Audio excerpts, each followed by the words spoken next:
Hi everyone, a happy Thursday from Barbados. I hope that you are well. For those of you wondering if those are Christmas decorations in the background, yes, don't judge me.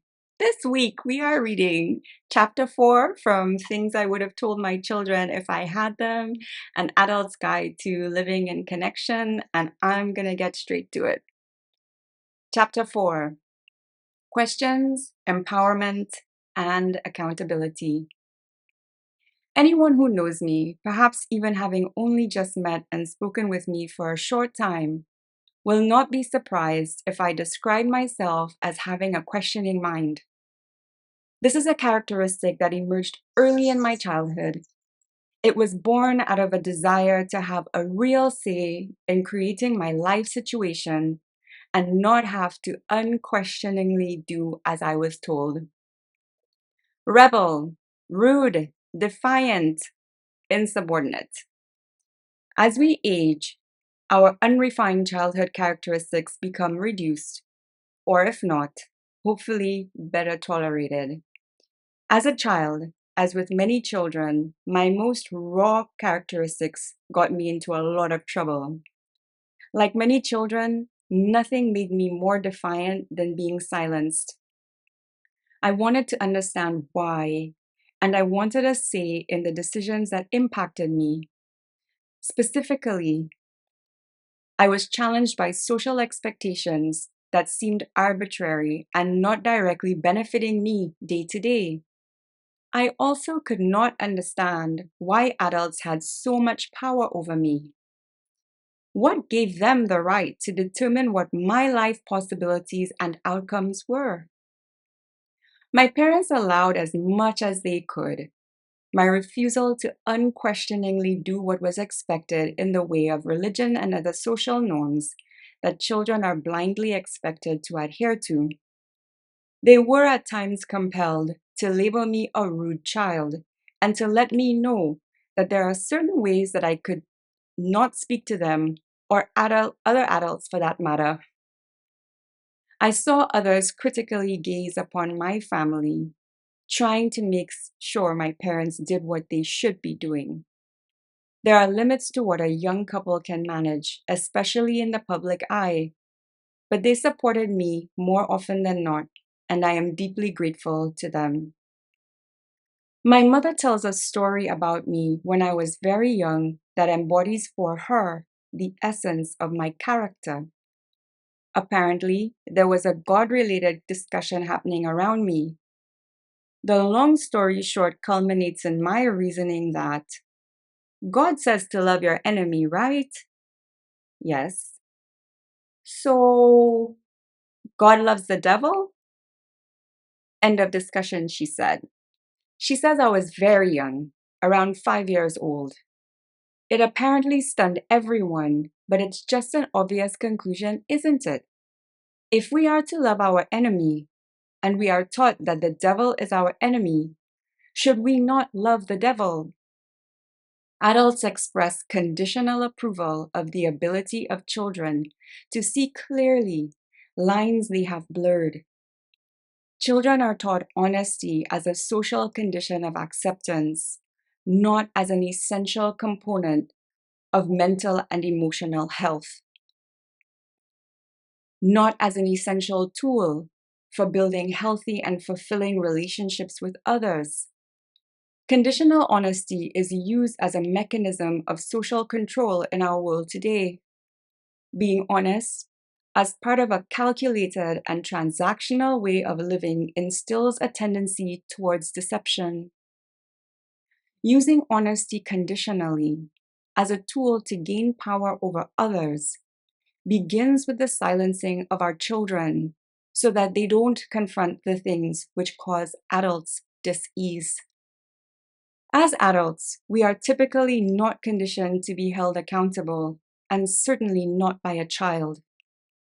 All our social, economic, and political systems are failing in the arena of accountability. A child's brutal honesty, we teach them early on, is not for the real world. I'd have so much bottled up inside me just dying to get out. Parents talk about the why phase that children go through, and adults often silence children by not taking the time to help them understand the life around them. This is part of why it's so difficult for many children to find themselves in the world. The ground is then laid for an adult life lived in a sea of cognitive dissonance that keeps us away from finding the best in ourselves and others. We teach children to evade responsibility when we silence their honesty. Why? That's just the way it is. But why? Because I said so. The most important thing about why from a child is the chance to understand how the world has been built. This is so that they can see for themselves how they might live in it and whether they need to change it. It's also a chance to see that they matter and that they can impact the world around them. We teach children that thinking for themselves is wrong when we don't explain and include them in the process of understanding. How can our children ever solve the problems we will leave them? How will they make sense of the world if we don't teach them how to think in favor of what to think? Consider if we taught children the truth about poverty and hunger, and that as we tell them to give to those in need, we also tell them that there is enough food for everyone. Even with climate change upon us, we can feed the world over and over again. The unforgivable irony is that most of the people growing our food do not have food for themselves. I was exposed to the music of Tracy Chapman in my teenage years. My mother is a teacher and a musician. She regularly performed a few of Tracy Chapman's most powerful sociopolitical songs. My mother's voice is the voice in my head that tells me to leave my heart open so that I may see where I am most needed, forever reminding me of my duty to those who are being left behind. The lyrics of Tracy Chapman's song, Why, helped me to understand the tremendous importance of accountability. Asking why in the song is a desperate plea for justice in the face of the contradictions upon which we build our lives, our beliefs about the world and each other. Why do the babies starve when there's enough food to feed the world? Why, when there are so many of us, are there people still alone? Why are the missiles called peacekeepers when they're aimed to kill? And why is a woman still not safe when she's in her home? Love is hate, war is peace, no is yes. And we're all free. But somebody's going to have to answer. The time is coming soon. Amidst all these questions and contradictions, there are some who seek the truth. But somebody's going to have to answer. The time is coming soon when the blind remove their blinders and the speechless speak the truth. Ask yourself, how will we raise truth seekers if we are not willing to face the truth ourselves? How can truth be a core value that we hold if we are terrified of it? What values are we holding our societies on if truth, accountability, and critical thought are suppressed? There are moments when we really don't have the answers, and in those moments, it's just as important to give an honest, I don't know. We don't have to be defeated by not knowing. Admitting that we don't know gives us an opportunity to see that life offers much mystery and much left to be understood and discovered.